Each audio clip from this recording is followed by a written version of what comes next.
give us a little outline of how you're going to present things, and then we're going to have questions. So that's our format. Okay, thank you very much for inviting me to this illustrious assembly. I'm very honored to be a part of this meeting. Well, I mean, I'm at your... Let me just interrupt for 1 second. Is there anybody here you don't know? Because we could just quickly go around to those that you might not be familiar with. I think I pretty much know everyone. You know Nayana Manjari from Bolivia? No, I don't know Nayana Manjari. Nayana Manjari, she's Devidasi, she's in Bolivia, she's there. I think the Rasa dance is behind her there in the picture.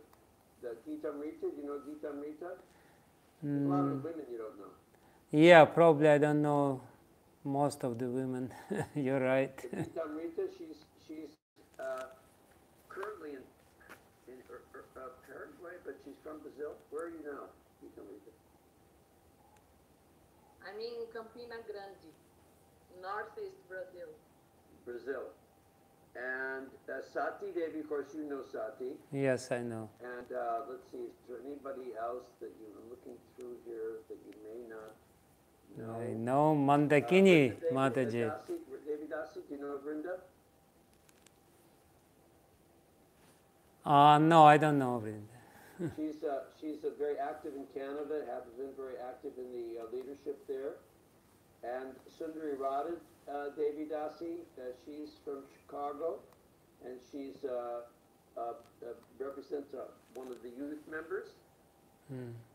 Very bright, very wonderful devotee. Sahadev, do you know Sahadev Prabhu? Not really. He's a contemporary author, actually. He's written many books. He's on TV. He's got radio. I mean, this guy's all over the place. I talked to Maharaj once in Moscow, harmonium. Yeah, I've seen your books. I read your books. And Mana Siksha tuning I gave you in Moscow temple. Yes. And Yadu Shestra in Australia, in Perth, do you know him? No. Yes, he's a veteran, president of the temple there, and a jolly good chap. Let's see, who else you might not know. Govinda Prema, you see the man with the who looks like he's in Mayapur there with the temple, with the TOVP in the background. He's actually in Africa. Oh. He's also from our youth ministry, right, Govinda?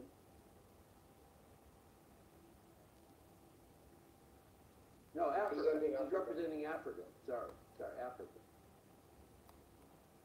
So I think everybody else you know, Parabhakti and Sureshwar, Karma, Brahmatirtha, Charan, Kratu, Mahaman. Swami, Kalakanta, Mahaman Prabhu, Rukmini. Yes. Bhakti Damodar Swami, are you? Yeah, I know him. I know about him.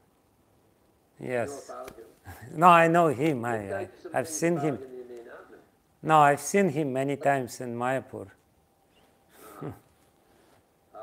And Atmavedana Swami, of course. I guess you're in the Swami club, so everybody knows each other. And Mandakini, who doesn't know Mandakini, they would be their life. What is that saying? You wasted half your life, like the scholar in the book. Right. Okay, I think did I miss anybody? Okay. So now you know you're among friends. Thank you very much. So, Nrsimhananda Prabhu, thank you very much for inviting me to this illustrious assembly, as I said. And Keshav Maharaj asked me to present little work which I have done by studying certain documents of Srila Prabhupada. And it resulted in a book which is called Deliberation on Prabhupada's Mission. Specifically, it's two documents. where Srila Prabhupada elaborates on his mission and his vision. And as an introduction to this, I can try to make a little connection between the first part of the discussion, which I was a witness of, when Brahmatirtha Prabhu was presenting his ungrateful service as a mediator between the two parties who don't want to be mediated.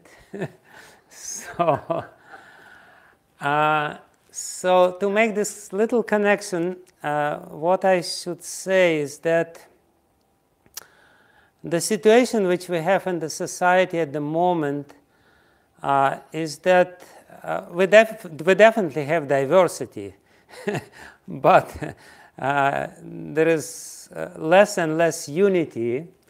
At least we can see this dynamic. The unity is disappearing more or less from the society because of the natural reasons. I'm not planning to say this, or I'm not intending to say this in a bad way. It's a natural process of disintegrating human society due to, again, natural reasons, because everyone has different agendas. We are from different parts of the world. Somebody is from Brazil with Rasa Lila on the background. Somebody is from Africa. Somebody is from LA, as you good self, and somebody is from India. There are so many different backgrounds.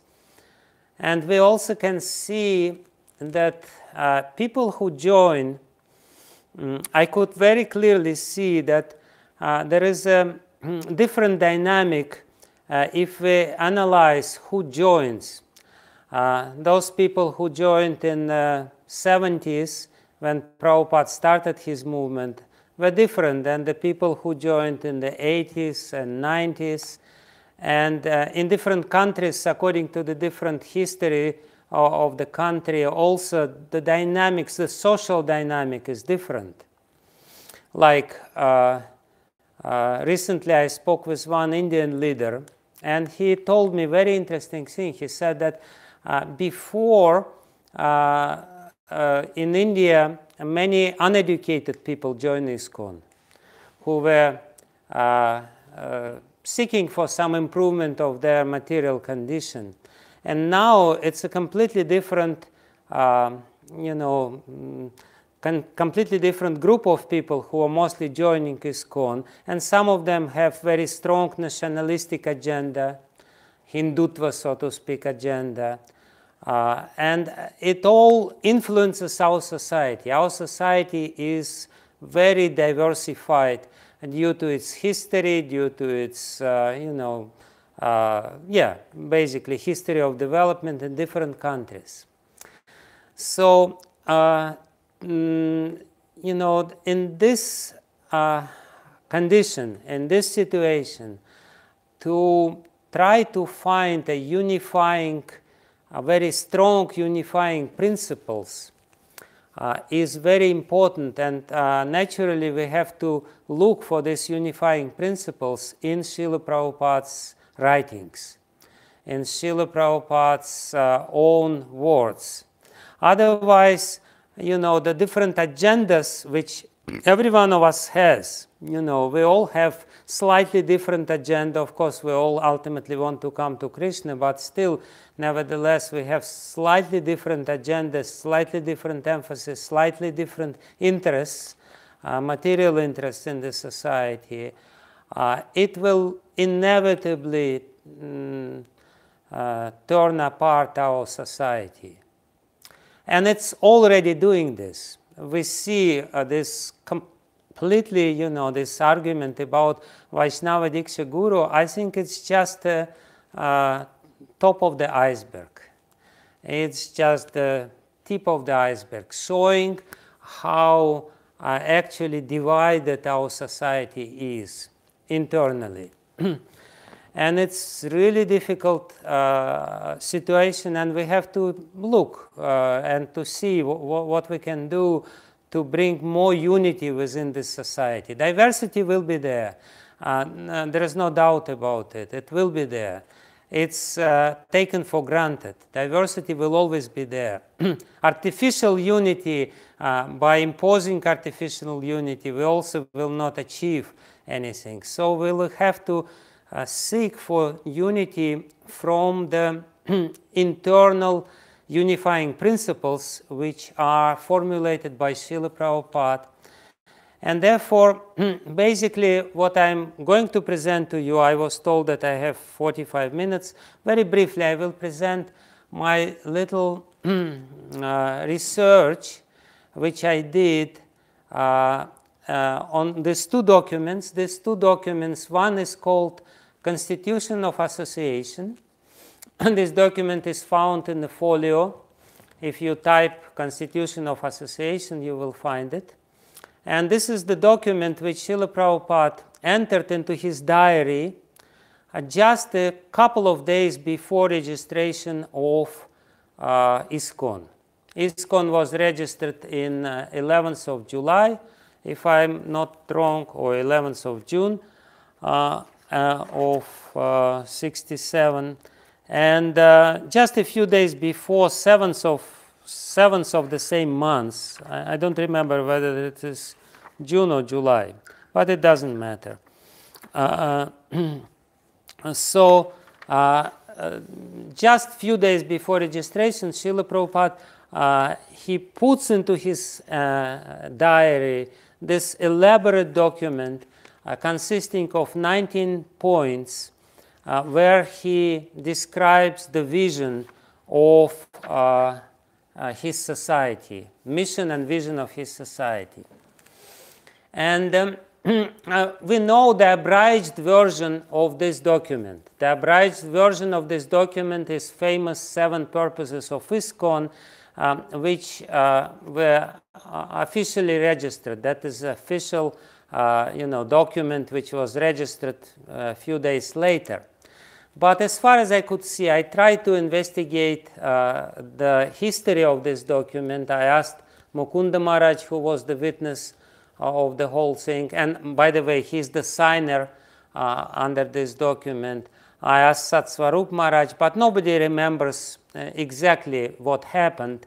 But most probably, of course we're guessing, but most probably this was the original intention of Srila Prabhupada. He wanted to register our society with this elaborate description of the mission of the society. But probably due to some legal reasons or legal advice, ultimately ISKCON was registered with the abridged version of the same thing, 7 purposes of ISKCON. But, of course, 7 purposes of ISKCON is the fundamental document and we try to follow it. But this document I'm talking about sheds the light and gives more clear understanding of what is behind these 7 purposes of ISKCON. And I compared this document, which Prabhupada entered into his diary, with another document which he before in 50s formulated while he was working on the League of Devotees. He published at that time booklet about the constitution of the League of Devotees, and basically it's identical documents with interesting slight variations, and again comparing these 2 documents and comparing them with the 7 purposes of ISKCON, we can much more clearly understand what Srila Prabhupada had in mind while founding ISKCON. And in my humble opinion, if we propagate this and try to deliberate on this, especially in this year, which is the year of 125th anniversary of Srila Prabhupada's birth, and so many other events are significant, if we try to deliberate in more details on these documents, we may find a solution to this unhealthy diversity. there is healthy diversity and unhealthy diversity. And my not very optimistic analysis of the present situation in ISKCON is that the unhealthy diversity is really rampant now. And it's little undercovered, but it will surface, and it is already surfacing in different ways. And if we don't find very strong unifying principles in the words of Srila Prabhupada and the mission of ISKCON, and if we are not really imbibe this mission within ourselves, it will be difficult to maintain the unity of ISKCON. And ISKCON will be, will have the same fate as many other religious organizations when there will be one split after another split after another split because of natural unhealthy diversity, so to speak. Anyway, that's the introduction. So I will not be able to give justice to this document. It's very detailed document. As I said, 19 points in this document, and practically the same from this booklet of League of Devotees. I did write, as I said, a small book or booklet in this, on this topic, and this booklet, I wrote it in Russian. This booklet is translated into English. So if anyone is interested, I will gladly share with you this translated document, and you can have a look. But I will give a little presentation how I did it. I will explain what I did. So let me, can I have the right to demonstrate the screen? Yeah, you should be able to do it automatically. I don't think I have to give you... Okay, yes, it's there. You're right. Thank you, Chandrasekhar Maharaj. So where is it? Yes, it's here. I don't know about anyone else, but this has really piqued my interest. It's really something, so happy that Maharaj has taken this up as a study. Yeah, it's a very, it's really interesting document. Especially, it's interesting because it's written in an unusual style, in Prabhupada style. Sometimes it's a little difficult to understand what Prabhupada means. The language is sometimes problematic. But at the same time, it's very revealing. If you get into it, it really sheds a lot of light of what Prabhupada intended for our society. And I personally think, humbly, that, again, studying this document or having the culture to study this document and try to really imbibe this document will help a lot to us. So I will just show to you, I first give the preliminary analysis of the structure and of the structure of this document. And this document actually is divided into 3 big parts. Each consists of 6 subpoints. The first 6 points is about the external mission of ISKCON. What ISKCON is supposed to do for the world, for the society at large, for society in general. Next 6 points, it's actually 3 points, but the 3rd point has 4 subpoints. So it's, again, the same 6 points, is about internal mission of ISKCON. What we're supposed to do for our members, for those devotees who already joined ISKCON, who dedicated their life. And it gives a very interesting description. And the rest of the document, again consisting of 6 or 7 points, is about practical methodology, how to achieve these purposes. So this is the three big parts of this document, and especially first and the second part are very interesting and need to be analyzed in a very thorough manner. So, and I will show you what I did in this document, in this little work which I did. I give the formulation of from the Constitution of Association. Let's take the first point of Constitution of Association, and then underneath you will see the same point from the League of Devotees document. To educate the greater human society in the techniques of spiritual life as the basis for a balanced psychic and biological development, and thereby achieve for the first time in human society a real peace and unity among the contending forces in the world today. And this, as you see, this is a little more elaborate version of the first purpose of ISKCON.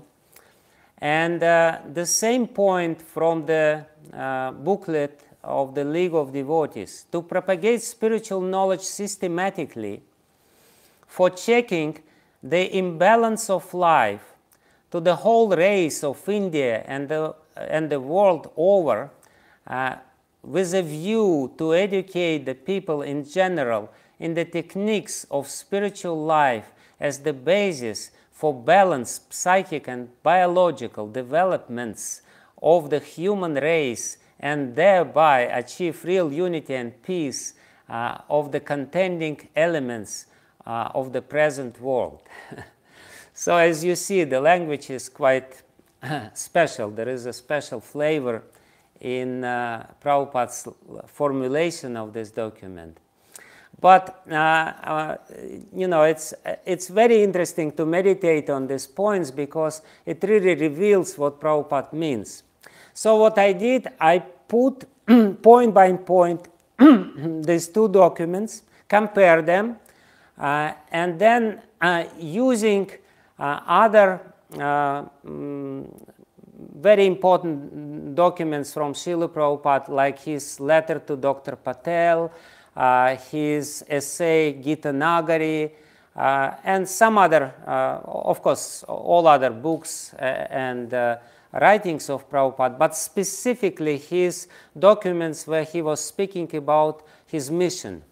I'm trying to decipher this to explain what really Prabhupada means, because it's not really clear what he means. For example, what does he mean by saying basis for a balanced psychic and biological development? What are these techniques of spiritual life as the basis for balanced psychic and biological development? And so just to give you a little example of how I analyze it, you please let me know when I should finish. I believe I have 15 more minutes. Yes, Nrisimhananda Prabhu? No, Maharaj, you have much longer than that. So what does it mean? What does this techniques of spiritual life mean? You know, and I analyze it by trying to find out the same expressions in Prabhupada's writings. And basically, my conclusion by studying this is that these techniques of spiritual life, which brings this balanced psychic and biological development, and which can bring together the contending forces in the world today, is this paradigm that we as humans are the trinity of the soul, mind, and the body. And Prabhupada says this, techniques of spiritual life, and he uses psychic and biological development. And basically what he means to say that this paradigm, Vedic paradigm, the very fundamental Vedic paradigm, that there is soul, there is mind, and there is physical body. If we understand this paradigm properly, if we understand that the soul is the prime element of this trinity, that the soul is the most important element, then the balanced psychic and biological development will take place. And that's basically using our ISKCON jargon or ISKCON language. The first point of Prabhupada means to preach this slogan, ISKCON slogan famous, you're not this body, but you are spirit soul. And how this understanding actually harmonizes the individual life and the life in the society. All the imbalances which we are witnessing in the society is due to this forgetfulness of this simple paradigm. This paradigm is unfortunately forgotten in the society, and therefore we see all kinds of imbalances. People are fighting for the resources, physical resources, and environment is suffering because of this. And then also the mind of people is affected by this competitive spirit again, because people primarily identify with the body. So, and that's the technique. This is the techniques of spiritual life. And Prabhupada, he, in one of his quotes, which I give here, says that Bhagavad Gita, the whole Bhagavad Gita, is the book of the techniques of spiritual life. So basically, by techniques of spiritual life, Prabhupada means the basic paradigm of Bhagavad Gita, to preach Bhagavad Gita in a practical way. What are the practical conclusions of Bhagavad Gita and how to apply the philosophy of Bhagavad Gita in our day-to-day life. And then again, very interesting point here, if we analyze the language of Prabhupada, we can see in these in these first points, in two formulations of this first point, we can see the word systematic, we can see the word knowledge, we can see the word value, and we can see techniques. So anyone who is familiar with the education will recognize that we always say that what is education? Education is the systematic process to give people knowledge or theory, to teach people the skills or techniques, the practical application of this, and to change people's value. So basically, by saying this, Prabhupada is stressing one very important point, that ISKCON is an educational institution. We have to systematically educate people how to change their values, how to acquire new skills to live within this paradigm, and of course to have the foundational knowledge to live properly within this paradigm, this Vedic paradigm. So that's a little very short explanation of this first point. And by giving different quotations of Srila Prabhupada, I think I was quite sincere. I didn't want to impose any agenda on Prabhupada. I was really trying to find out what he means. And therefore, I think it's quite interesting. At least for me, I had a lot of fun working on this. And at the end, I'm summarizing the whole essence, because there is a lot of quotes. To make it more clear, I give point-by-point summary of this point. Spiritual knowledge communicated in the Vedas is universal and scientific, especially knowledge of eternal relationship between living beings and God as servant and master, Sambandha Gyan. And basically, Prabhupada always, especially in these first points of this document, he stresses this scientific nature of Krishna consciousness or Krishna conscious theory. And his idea is definitely to bring the unity in the world. So how to do this, how to preach Krishna consciousness in non-sectarian way, if we want to know this, we should really study these documents. It's really interesting, especially the second and the third points of this document. I will briefly explain the second and the third points of this document as well. So anyway, I just, there is, I'm giving this summary of this or essence of of my conclusions, how I see or analyze or understand what Prabhupada really means. The second point is even more interesting. The second point is really, especially if we read the formulation in the prospect of League of Devotees, it's really interesting.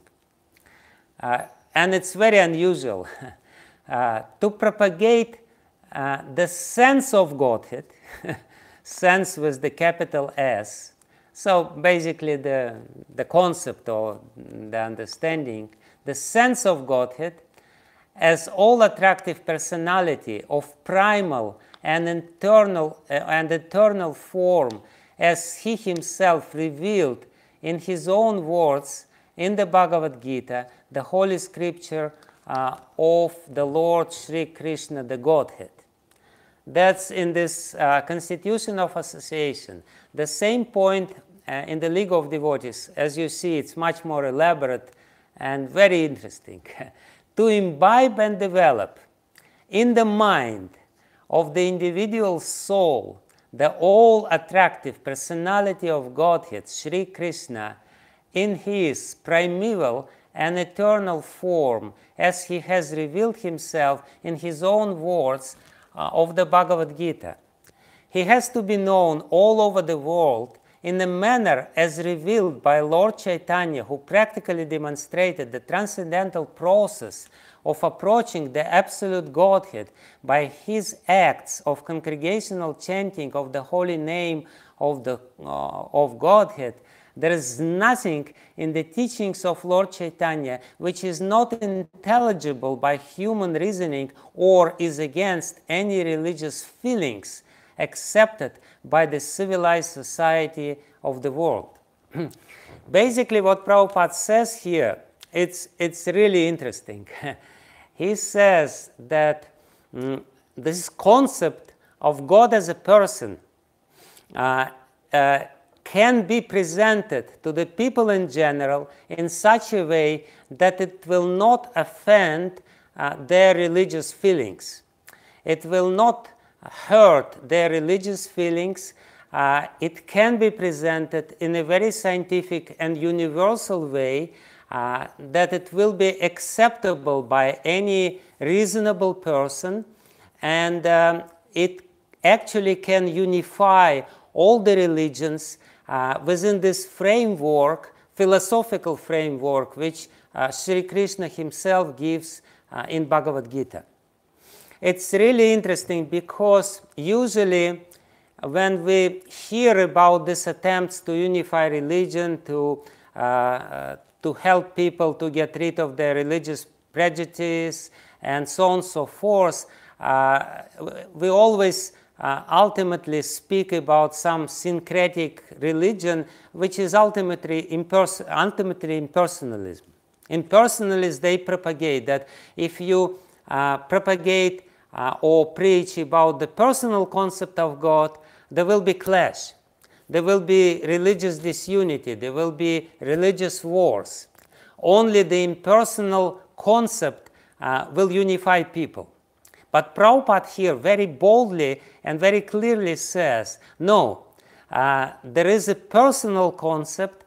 If you understand this personal concept of God properly, and how all other concepts, being sub-concepts or subsets of this personal idea, how all these concepts are included within the personal concept of all attractive personality, which Sri Krishna presented in Bhagavad Gita.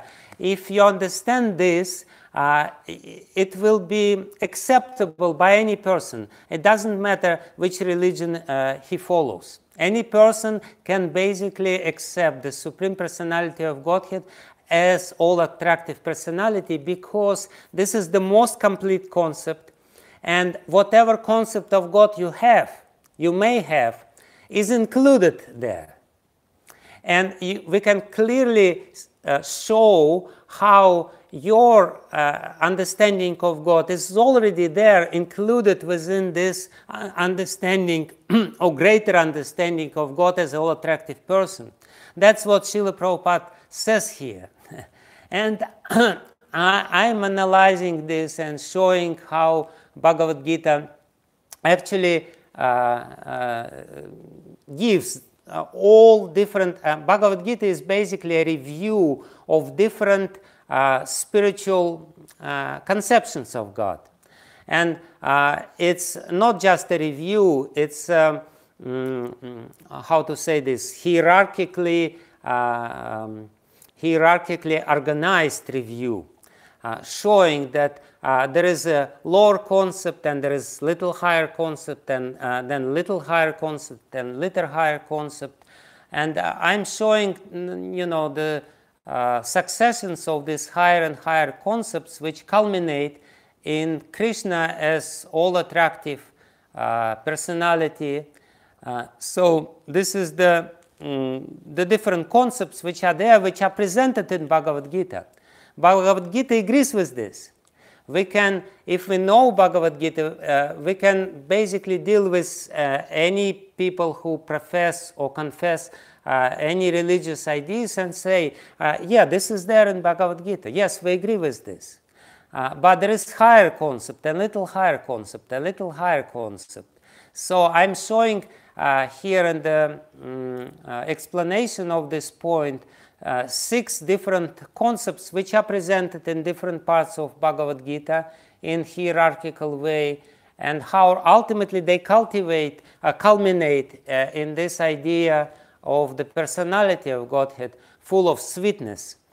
And if we understand this, that will be a great basis of our interface dialogue, and actually the foundation for the spiritual and religious unity of the world. If we understand the Prabhupada's idea, which he expressed in these points of his program, and of course in Bhagavad Gita and his other teachings. So that's a brief explanation of the second point of the program. And I just, again, very briefly present to you the third point of the program. Let me drink a little bit.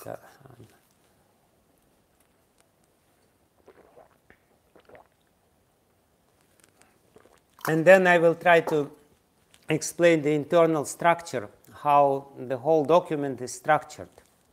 So the third point of the document, to bring together individuals in a society regardless, it's also in the 7 purposes of ISKCON, slightly differently formulated, regardless of nationality and irrespective of creed or caste, in order to develop a nearness to the Godhead, and thereby the idea that within the members and humanity at large there is an infinitesimal soul spirit that is a part and parcel in quality with the Godhead, and that all life is meant for the satisfaction to offset Godhead, the Supreme Soul. And in the League of Devotees, it sounds as follows: to bring together members of the society individually to one another and nearer to Godhead, who is the prime entity, and the individual soul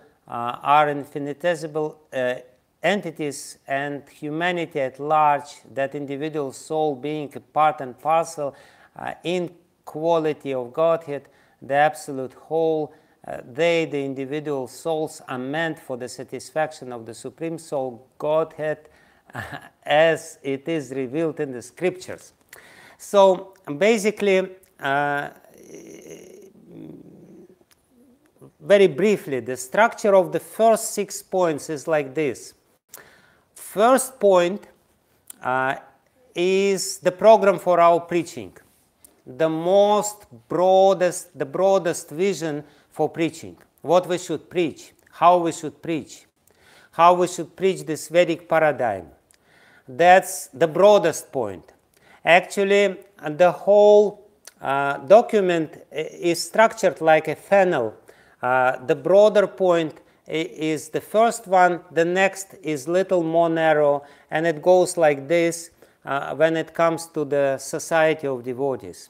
So our message to the whole world is this Vedic paradigm, which is about Trinity of the soul being the prime entity within mind and the body, and how the mind is different from the soul, and how the body is different from the mind and the soul, and so on and so forth. The next one is more specific. It's about the concept of God. So these two constitute Sambandha Gyan, the understanding of the nature of the living entity or human being, more specifically, but of course all living entities, and the nature of God. The third point is the relationship. How, by understanding this, what we should do, what is our relationship with God, and how, by acting within this framework, or with this conceptual framework, within this understanding what is living entity and what is God, how we can achieve unity. But this point is not for the society in general. This is the point for the Society of Devotees.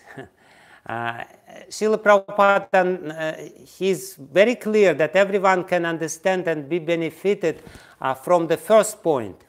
You're not this body, your spirit soul, try to live in a more, in the way which is more congruent or harmonious with this understanding, and there will be peace in the society in general, and many problems will be solved. Then not everyone will understand God as a person, and not everyone will agree to serve Him. It's very clear that Prabhupada doesn't mean this point for the whole society. It's more specifically for the Society of Devotees. And then the fourth point, he is explaining how to do this, how to serve by chanting the holy name. That's the fourth point of the program. And then he goes on and he explains the fifth point and the sixth point.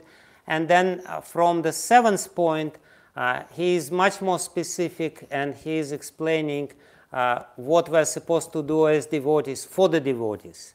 What is our mission for those people who joined ISKCON, who dedicated their life to serving Srila Prabhupada's mission, and you know what we should do. And there is also very interesting points, but I don't think I will be able to present everything.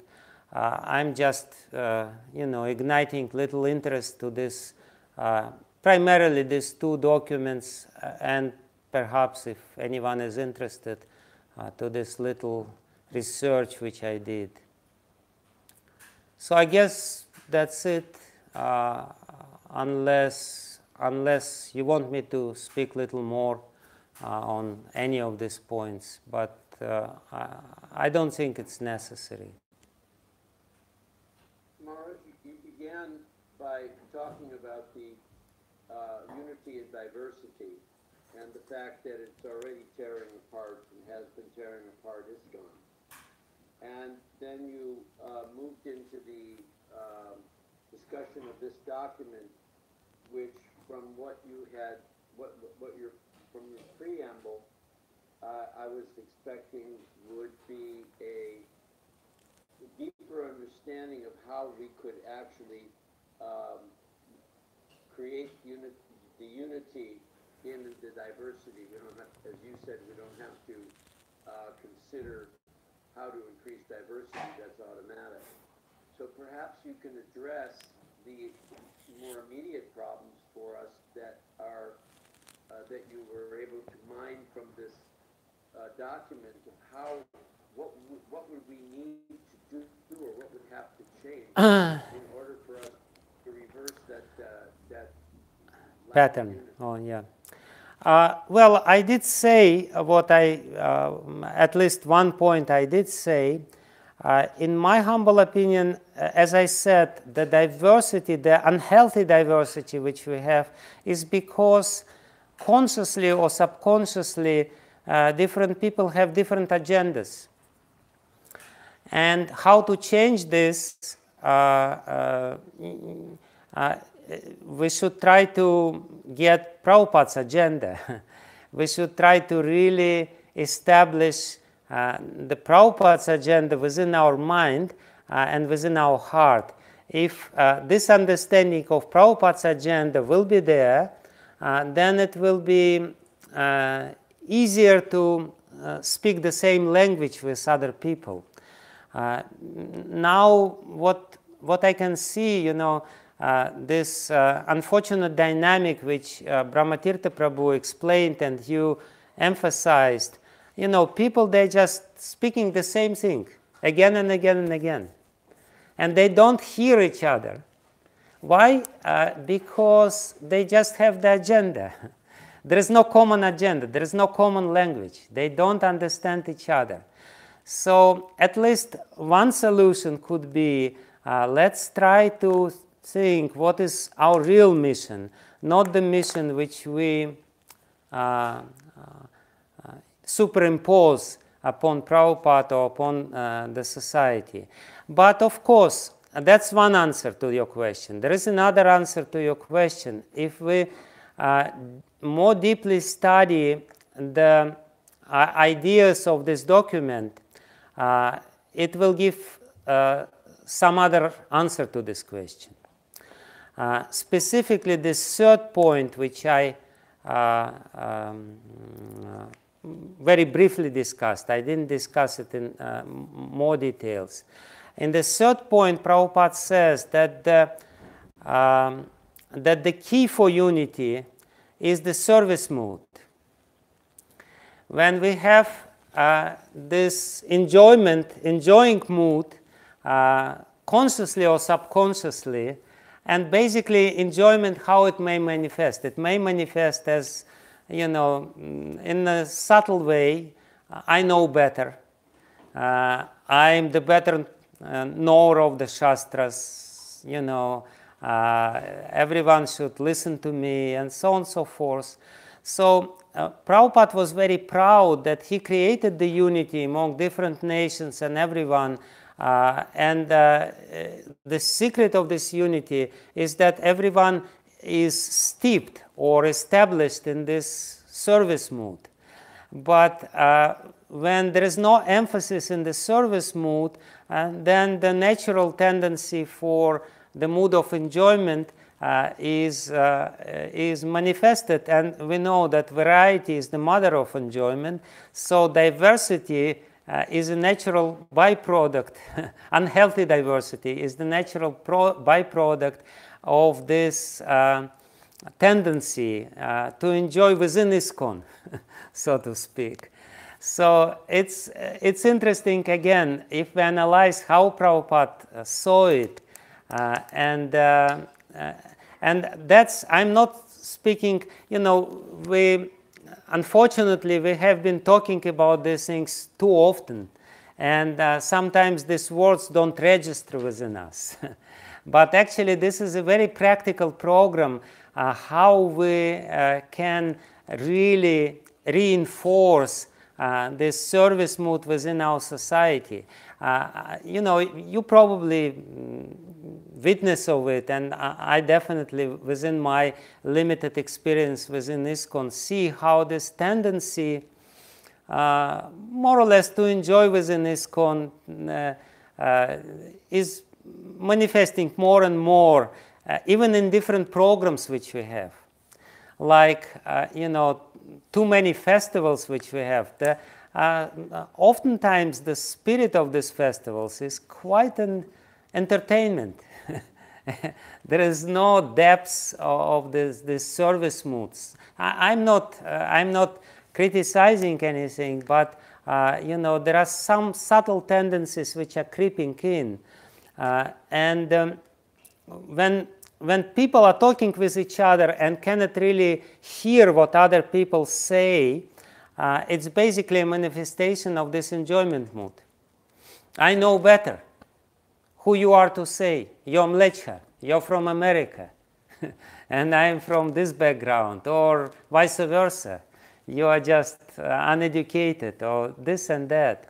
So that's Prabhupada's answer to this question, to really hammer again and again and again on this mood of service and humility.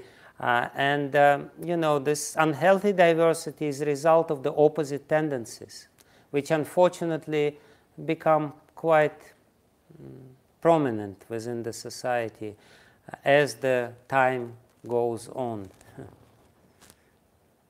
Thank you. We have a number of questions, so we're going to take them in the order that they came up. Judakarma first, then Sagar Swami, then Sahadev Prabhu, and then Parabhakti Prabhu. So, Judakarma, you're up, over. Thank you. I read through your paper and the League of Devotees document and the other documents that were provided. And one thing I noticed is that in these, like in the League of Devotees prospectus and other things, Srila Prabhupada doesn't mention governance at all. In other words, how the League of, at least in the document that I read, he didn't say anything about how the League is going to be governed, who's going to make decisions, and things of that sort. Do you have any comment on that? No, I didn't think about it, but my understanding is that Srila Prabhupada here specifically speaks about the vision and mission, and for the governance of the society, there was different document. He was writing different documents, separate documents, not to mix these two. This is more or less the visionary ideas. What is the vision and mission of the society? How to execute this? That's and Prabhupada had different ideas over the years. So I really didn't study this at depth, but this is just a general vision. That's my understanding. And one more point, if I may.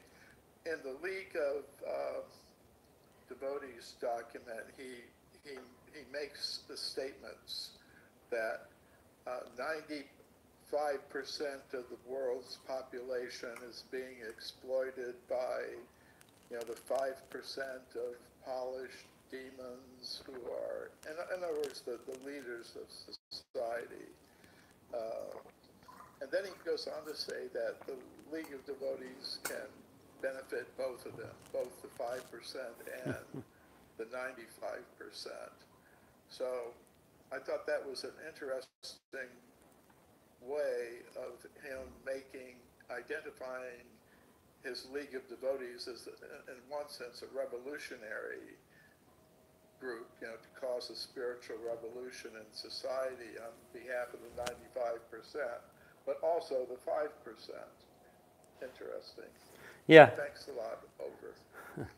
Yeah, it's very interesting, and again, as I said, I think the whole society will be benefited if we meditate and study this and put these documents as a unifying principles of our society, or the vision of all the members of our society. Because Prabhupada, this whole both documents is about the unity for the whole world, and we cannot really establish the unity within our small society.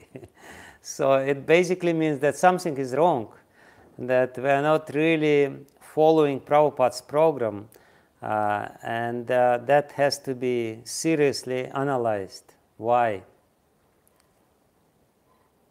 Thank you. Thank you, Dr. Dr. Karim. Your question? Mr. Maharaj, thank you. It was very wonderful presentation, and it's really good that Rutakar Prabhu highlighted the non-political spirit of Prabhupada's presentation, because he didn't want to divide and rule. He wanted to benefit everybody regardless. And I just wanted to check, it seems that the first point is automatically connected to the other points, and my perception is that once we start doing something practical to benefit people, providing spiritual solutions to material problems, then naturally some of the people will be appreciating us and wanted to know more about Krishna consciousness, and then all other points, as you explained, through the funnel system will come into being. So if that understanding is correct, please comment on that. Then the question is, how do we, what shall we do to benefit people universally without discriminating between their religious affiliations or cultural affiliations, etc.? So how do we perform that spiritual charity in non-religious fashion, so to say? See, as far as I can understand, Prabhupada, he very much stressed non-sectarian nature of Krishna consciousness. Even as I explained, the second point, he is explaining this very personal and very, how to say, one may think of very sectarian concept of God, that it is actually non-sectarian. What to speak about the first point? The first point is, it's not about religion, it's about our life and how to live properly in this world. And if we really understand this point ourselves, we will be able to present it in such a way that people will not be threatened by our presentation.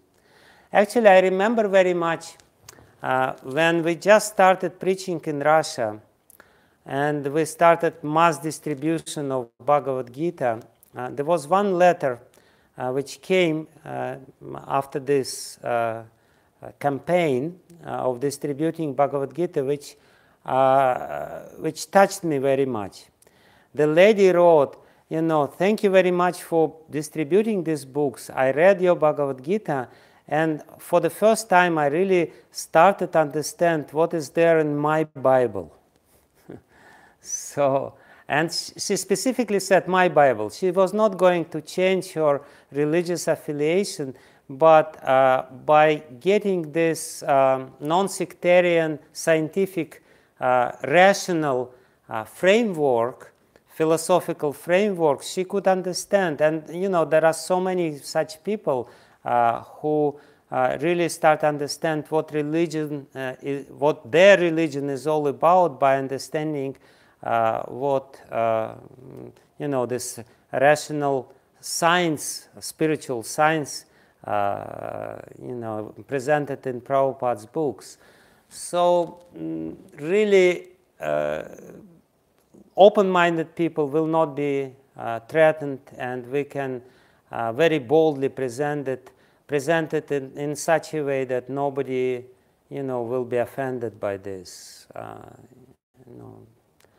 So I don't see any problem with presenting this and not upsetting the religious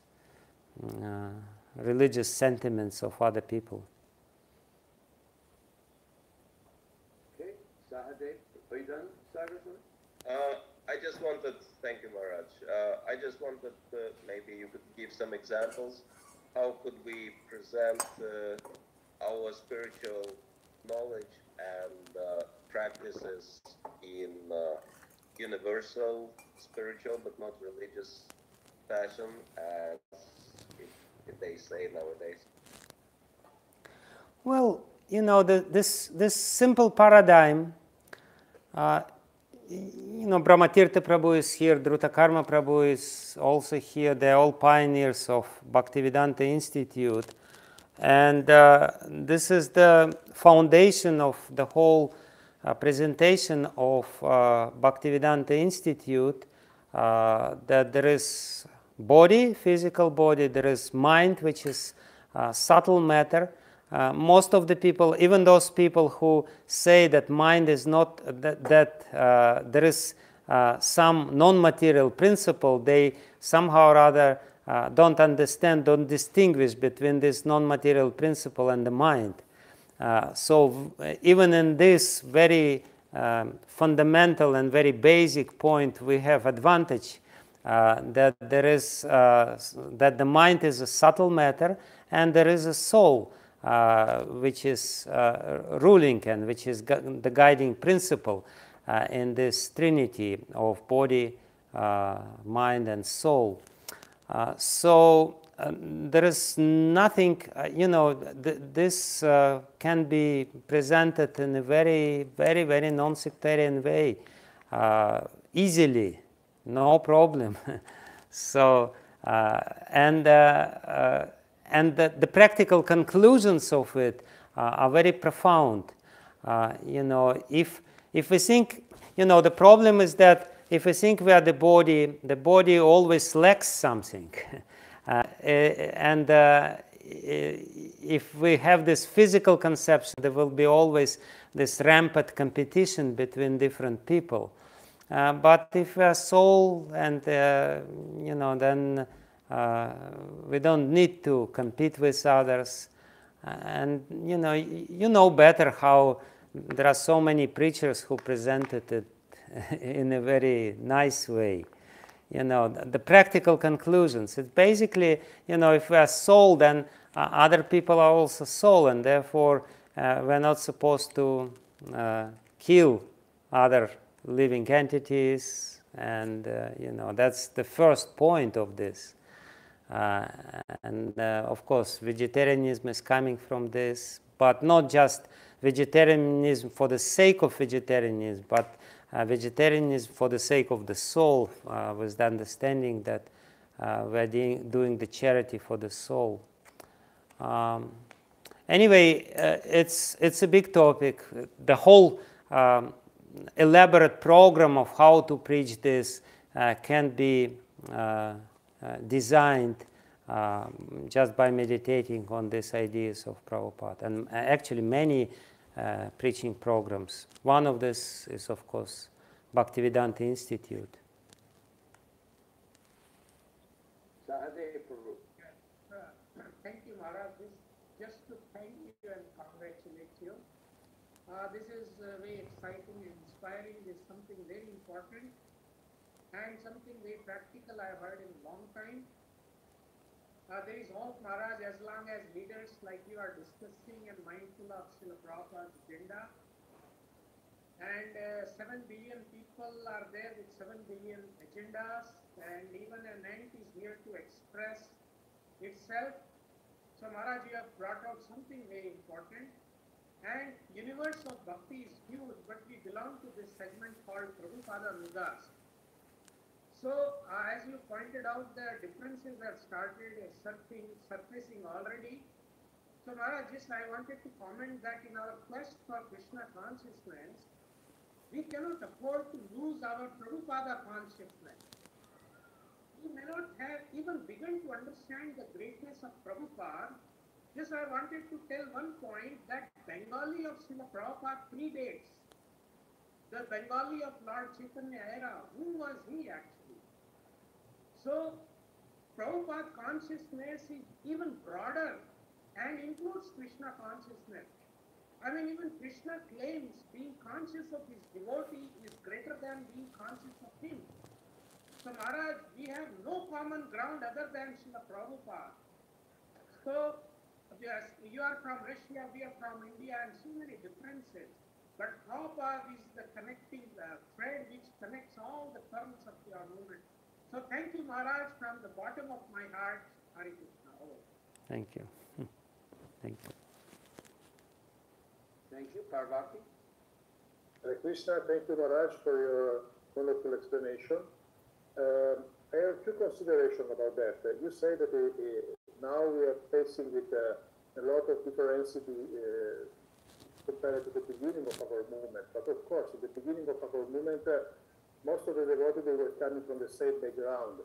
It was quite normal that, you know, for young people, me too, also we leave everything just to serve in the movement, no deep education, or at least very few devotees were doing that. Nowadays, the situation is completely changed. No? And of course, when you enlarge the number of people, different perception of an interest in entering in the spiritual part of the Vaishnavism and Krishna consciousness and so on. And of course, there are different interests. So the point is that if you look at other religion, they faced hundreds of years ago with this problem. Because in the beginning, everyone tried to assimilate to the same concept. And they were spending hundreds of years in fighting around that. And also we got, I am from Italy, I know well the story of the Christianity and so on. They did a big schism into that, and also a lot of quarrel, because slowly they go into the mood of try to integrate the different aspects of the same religion. And what they found is not possible to have unity in any place, but they have to accept the concept is to accept something that is very relevant. Like for them is to accept that Jesus is the one, is the original prophet, and to accept the leadership of the Vatican. That's it for them.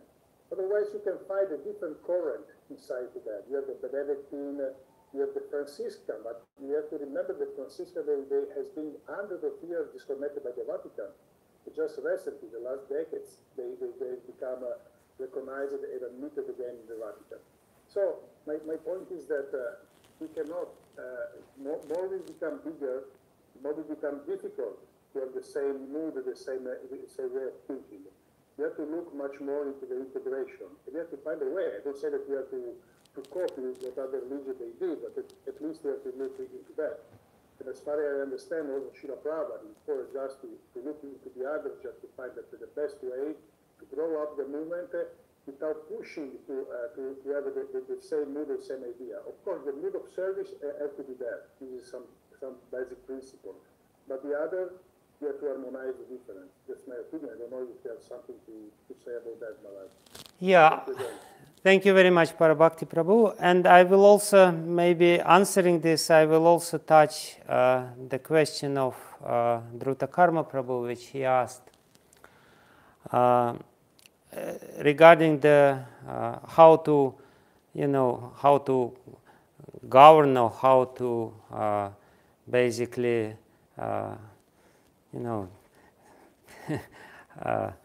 guide this whole huge society when it becomes so big and so diversified and so unruly, with many different entities and many different, people from different backgrounds, as you said.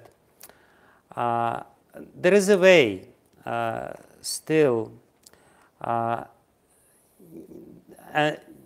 It's not going to work if we try to impose some vertical structure. It's not going to work if we try to, make a very strict administrative power. It's scenario for failure. It's not going to work.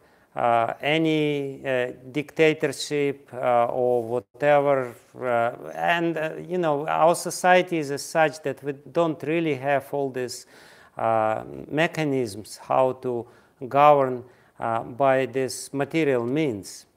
But there is a way to unify the society, nevertheless, and to make it harmonious. And there is only one key word for this, that is education. If people are educated in the same way, with the same values, and if all the leaders are engaged in this education, then education will bring unity. And that's the only way to bring unity and to govern such a big society. And our society, even though it's relatively small, still it's big enough to be governed by a group of people without finances or without other material means to rule. So, in my humble opinion, there is only one way, education. But unfortunately, we don't have unified education. There should be some at least, basic structure for the education of all the members. Everyone who joins ISKCON has to know this is the one thing which I have to learn first and assimilate first, then the next step. So this whole system should be designed, in my humble opinion. And that's the way to bring unity. If people will be, we all know that when people, they were sitting behind the same desk in a school or in a university, even 30 years after, they have a lot in common because they got the same values, the same ideas, and same years they spent together. So education on all levels, and we should start from the education of the leaders. If leaders are educated in a similar way with the similar ideas, with, as Sahadev Prabhu said, in the ideas of Prabhupada, with the very clear understanding of what Prabhupada wants, not just quoting Prabhupada, as is fashionable now. I have my set of quotes and somebody else has some other set of quotes, and we are fighting and we don't really hear each other. So being educated in Prabhupada's teaching in a very sincere way is the way to rule the society, to govern the society, and the way to establish unity within the society. Before I go on to Kalakanta and Mahatma and Sureshwar and Nayana Mantri, I think I could maybe spice up the presentation with a question to you about how you would reconcile your views on the Vaishnavi Diksha Guru issue. If I remember correctly, you are a traditionalist that should not be, women shouldn't be gurus, if I remember correctly. And how would you take that viewpoint and apply it to the whole concept of creating unity, given the fact that this is, an existing issue within ISKCON now? First of all, I'm not a traditionalist, nor this, how you say this, progressist, or how you say the opposite to the liberal. I'm not liberal, I'm not traditionalist. I think, my view on this issue is very simple. I think when we talk about some external qualification for being a guru, we will never be able to reconcile the differences. But if we talk about the qualification, the real qualification of being a guru, regardless of what is your gender, what is your generation, what is your age, you know, if we establish a very clear set and of the qualification for being a guru, and whoever possesses this qualification, and definitely the sex will not be part of this qualification because it's a spiritual qualification and sex is a material qualification. Bhakti can harmonize everything because bhakti is not judging according to externals. You know, this dispute which we have, this argument which we have within the society is argument between those people who say that very traditional and traditional people, they tend to attach very great value to the external things, and those people who are liberal, who try to you know, nullify the difference and you know, this egalitarian ideas that everyone is equal and this and that, but they're both external. And bhakti is neither about this nor about that. Bhakti is about the internal qualification.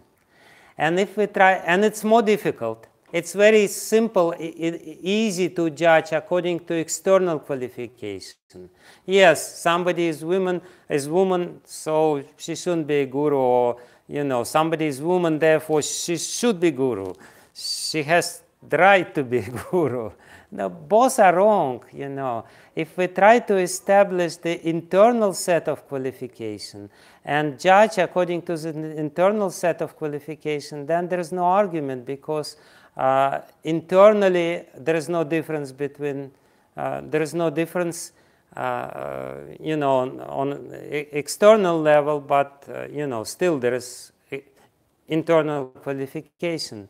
So instead of arguing who could or who could not be according to the external qualifications, I would just establish the completely different set of qualifications to be a guru through the education and through spiritual qualification. I'll turn it over to Kalakanta, who I'm sure will pursue this with greater vigor. Thank you, Maharaj. The whole presentation and the concept is wonderful, and I really appreciate you bringing these things out and sharing them with the society in such a succinct way. I was curious, in the course of your studies, if you've come across anything relevant to the actual demographics of ISKCON that have transpired over the last 50 plus years. Initially, the membership was almost entirely young Western people from Europe, America, Australia, and progressively it incorporated large numbers of people from Eastern Europe, Russia, and subsequently India, and then the Indian diaspora all over the world. So at this point, the Indian diaspora in the West is by far the prominent congregational constituency. So we have these issues, not only of gender, as you were discussing, but the nationality. And in his vision for this worldwide society, did Prabhupada touch upon the conflicts which seem to have arisen based on nationality, on political views, like Brahmatirtha mentioned, like the Hindutva kind of nationalist view that has seemed to be incorporated in some places. The ideas also of having religious liberty or gender equity that differ from country to country, society to society. Did Prabhupada anticipate this, envision this, address this in any of the research that you have done?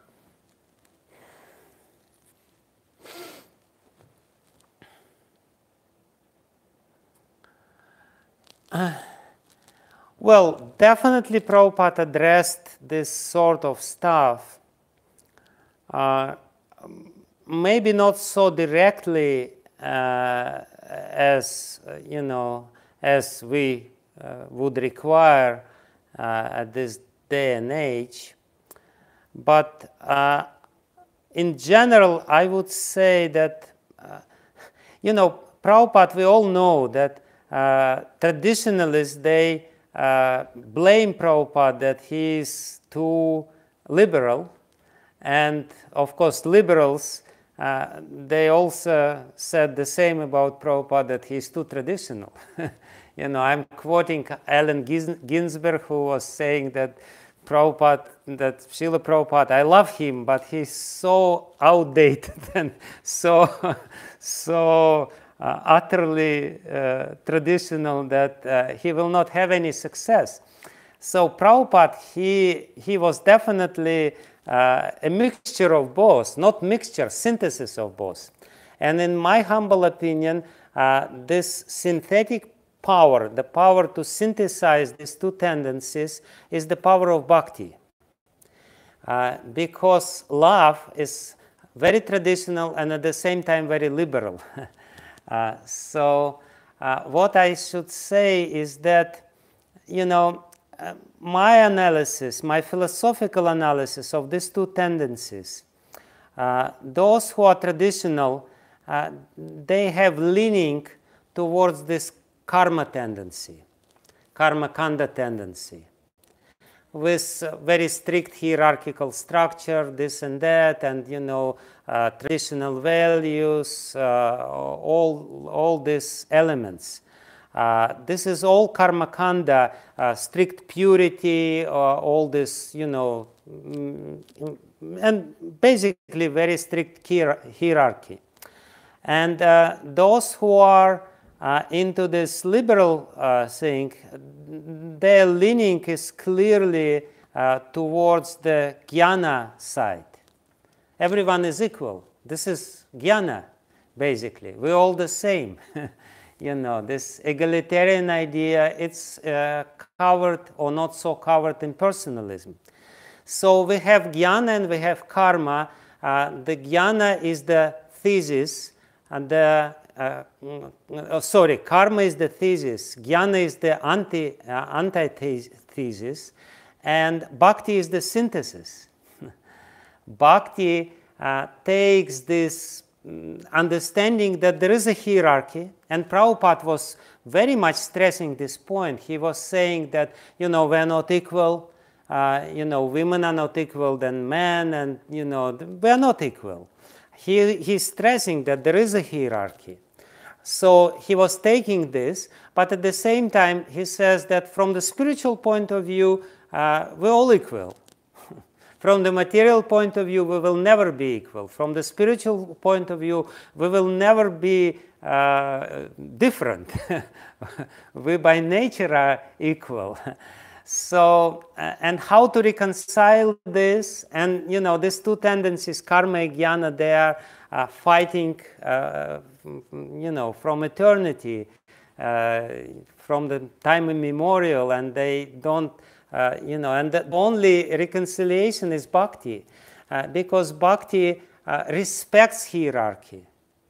We very much respect hierarchy. We very much respect traditional values. We very much respect the beauty of the tradition. But at the same time, we very much stress that the spiritual, equality is greater, and it can overshadow these differences. And if you develop spiritually, it doesn't matter from which background you are. You can totally transgress your limitations from the material background by spiritual development alone. So this is, and if we are bhaktas, if bhakti rules supreme, then it will be very easy to reconcile these contradictions. But if we give way to our material tendencies or our upbringing, then we will be, Trump's followers or Biden's followers within ISKCON, will be some, and there will be no unity. Excellent. Thank you very much. And now Suresh Prabhu. You're muted. Was I next or was Mahatma next? Oh, I'm sorry, you're right. Mahatma's next. Okay. Thank you. What a gentleman. Very good. Thank you, Suresh. Dr. Vigyam Maharaj, I love the presentation, but I have doubts. Okay. I just wanted to share the doubts. There's two doubts that came up. I mean, I have more, but just it triggered two things. When you were talking about the Christian lady and how much she liked Bhagavad Gita, and I was thinking, in ISKCON, we want results. So in this broad picture, we say, well, we haven't made any devotees in the last 20 years, but we've influenced society. Well, how can we determine that? How will the ISKCON leaders accept that? Because we're always looking for some more concrete results. That's point number one. Point number two, ISKCON has the history of being very anti-anything other than 100% dedication to ISKCON and the GBC. So if the devotees went to Sridhar Maharaj, then to Puri Maharaj, and to Narayana Maharaj, and now we're talking about unifying religion. And you understand psychology, there are people who can only see black and white. So in consideration of all of this, have you ever become depressed and just think, my document is not going to work because we have these realities? And how do you deal with that? So point number one, I think I don't see a problem with the point number one, because if we preach in the broadest possible way, in a non-sectarian way, there will always be people who will want to become more and more interested and go deeper and deeper and deeper. And in fact, that will be a very good people, because these people, will have a very, very intellectual approach. Those people who, intellectual people, they don't like narrow-minded presentation. So we should not be afraid of giving broad-minded presentation. Yes, some people will be just satisfied with this broad-mindedness and say, I'm fine with what I have. Thank you very much. What you gave to me, I'm happy. But there will be people for sure, and it will be good people, really first-class people. Maybe not first-class people, but really good people, intellectual people who will be attracted by this presentation and will definitely see the, how to say this, the beauty of this presentation and the superiority of this presentation.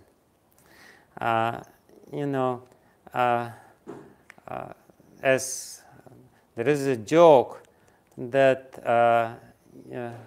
how it goes, that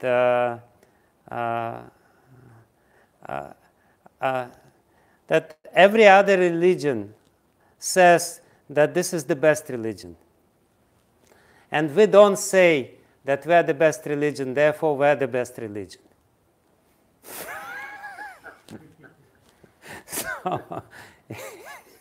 So if you present it in this way, we don't say that we're the best religion, meaning that we're the best religion. There will be people who will be attracted to this presentation. So I don't see a problem with your first doubt, but I do see a big problem with your second doubt. I think it's quite relevant. So this second doubt, I don't know what to do with.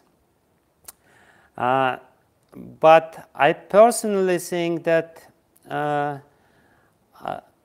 overreaction, which was definitely there in ISKCON leadership in regard to all these preachers, was partially due to some insecurity and partially or largely due to the immaturity of the followers who were creating all these things. You know, the neophytes, they will always create this sort of troubles. So I think when we become more secure internally, when we have more, you know, realizations as the society, and when in general we will educate better the devotees who join, so that they will not manifest this unfortunate traits of neophyte devotees, you know, and will not preach in a destructive way, then we may reconcile the differences between these different groups of Gaudiya Vaishnavas and establish more respectful and more healthy relationship with them, while maintaining our identity as the followers of Srila Prabhupada. So I think it's possible, but I very much agree with your doubt. It's difficult. That will be much more difficult than to establish the peace all over the world and unity of all the nations. To establish unity within Gaudiya Vaishnava community will be much more difficult because because it's easy to be in peace with other people, but to be in peace with somebody who is almost like you, but still somewhat different is much more difficult. So. Thank you. And Sureshwar Prabhu, you're the last question up there. First of all, Dr. Vigyan Maharaj, just thank you for your very wise and good-natured presentation. I really appreciated your bhakti. I have a question and a follow-up, if it's appropriate. So the question is, when you were speaking, I couldn't help but think of also your presentation to many of us who took the hermeneutic pilot. And I was thinking how your study of the Constitution of Association and the League of Devotees Prospectus may have been informed by your hermeneutic studies, or the other way, how your hermeneutic studies may have been inspired by Prabhupada's very deep and for me, the Constitution of Association, it shows Prabhupada's humanity and his spirituality. It's really great. So could you speak a little bit, first of all, about how those two studies, the hermeneutic and the studies of those documents? I first started studying these documents. Hermeneutics came later. But you're right, definitely, you know, we should educate our members how to reconcile the difference and how to really see the forest behind the trees. Mm-hmm. Okay, so to drill down a little bit on education, that was a big theme of yours, the big reconciler or the big hope. How does it work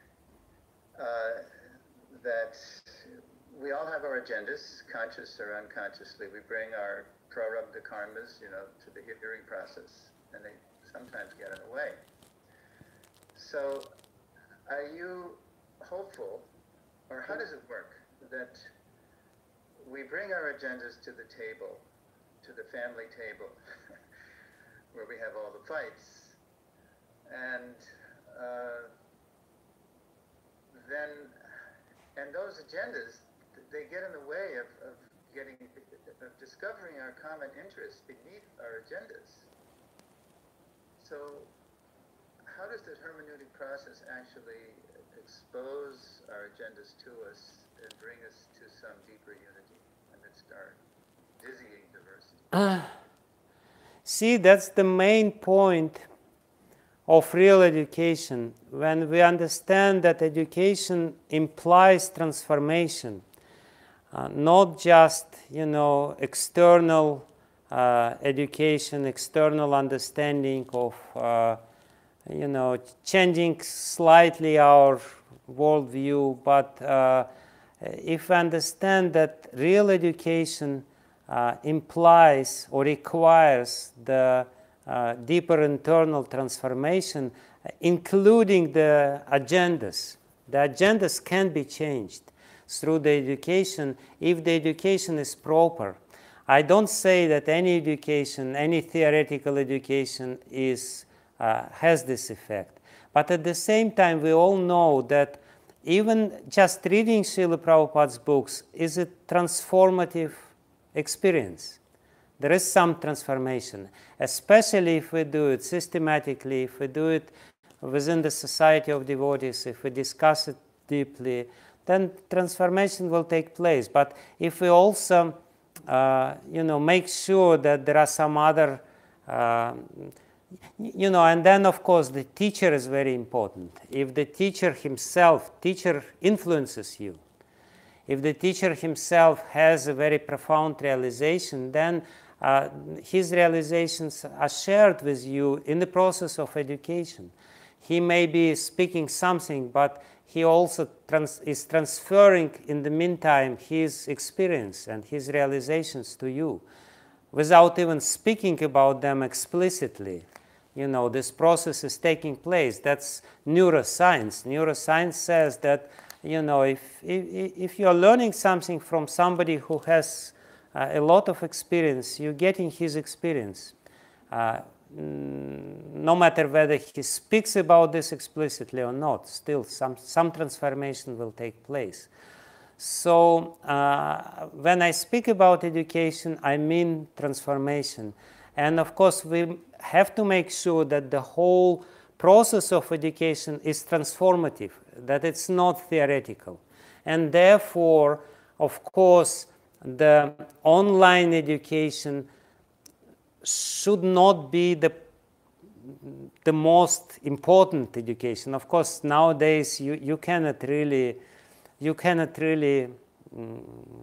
have education without online. It's all online. But still, we have to understand that at least some segments of education should be offline, because this personal touch from my heart to your heart, from the heart of the teacher to the heart of the student is very important, because that's what transforms the heart of the people and changes the agenda. So I think our society has a bright future if we have, good teachers who teach not only online but also offline.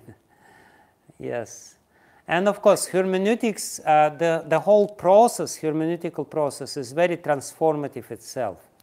If we teach how, and if we learn how to deal with each other, how to, do this Vada type of discussion rather than Jalpo or Vitanda, and so on and so forth, that's, by this process, we will influence each other, by sitting together, speaking together about this, listening together, hearing, and going through this process, we will be transformed and agendas will be transformed.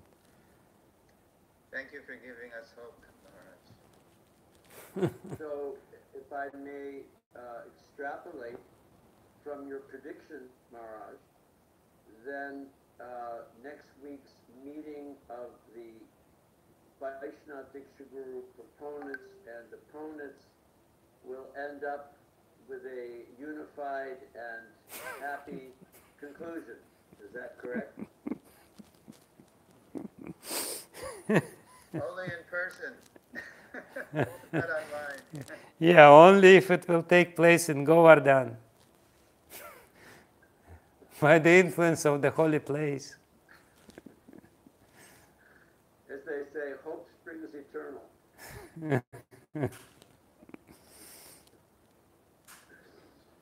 Well, I'd like to give the concluding, thanks to Maharaj to one other of our members who hasn't spoken and who is quite outspoken. So I'm going to hand the thank you over to Atmavedana Swami, who has remained characteristically silent during this exposition. Thank you very much, Narasimhan Prabhu. And Bhaktivedanta Maharaj, I am very much impressed by your presentation. And as Sureshwar Prabhu says, we have hope that one day we will go beyond our bodily concept and see more, as you present in your words, on a bhakti platform rather than just externals. Because whether we like it or we don't like it, externals are always going to be there. It is part and parcel of this material nature.